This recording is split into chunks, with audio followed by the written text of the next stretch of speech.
আজ ঐতিহাসিক 10ই এপ্রিল, বাংলাদেশের ইতিহাসে এক গৌরবোজ্জ্বল দিন। ৭১-এর এই দিনে গঠিত হয় প্রবাসী সরকার এবং আনুষ্ঠানিকভাবে সার্বভৌম গণপ্রজাতন্ত্র রূপে বাংলাদেশের প্রতিষ্ঠা ঘোষণা করা হয়। একই সঙ্গে প্রবাসী সরকার এক অধ্যাদেশ জারি করে আইনগতভাবে ২৬শে মার্চ বঙ্গবন্ধু শেখ মুজিবুর রহমানের স্বাধীনতার ঘোষণা দৃঢ়ভাবে সমর্থন ও অনুমোদন দেয়। ১৯৭০ সালের ডিসেম্বরে অনুষ্ঠিত জাতীয় প্রাদেশিক পরিষদের সাধারণ নির্বাচনে বঙ্গবন্ধু শেখ মুজিবুর রহমানের নেতৃত্বে আওয়ামী লীগ সমগ্র পাকিস্তানে সংখ্যাগরিষ্ঠতা অর্জন করে। তারপরও ক্ষমতা হস্তান্তর এবং জাতীয় প্রাদেশিক পরিষদের অধিবেশন আহ্বান করতে গড়িমসি শুরু করে পাকিস্তান সামরিক শাসকেরা।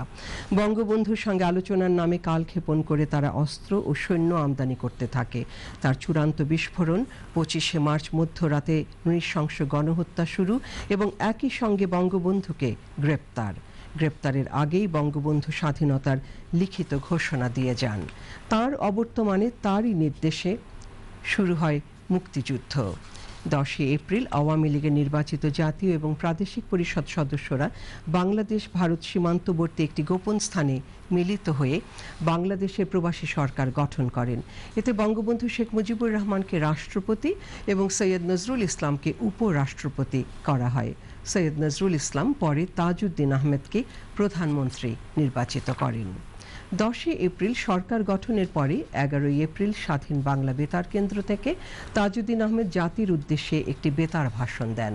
এই ভাষণে তিনি দেশব্যাপী পরিচালিত পাকিস্তানি হানাদার বাহিনীর বিরুদ্ধে প্রতিরোধ যুদ্ধের বিস্তারিত বিবরণ তুলে ধরেন। এছাড়াও 17ই এপ্রিল মন্ত্রিসভার শপথ গ্রহণের তারিখ নির্ধারিত হয়।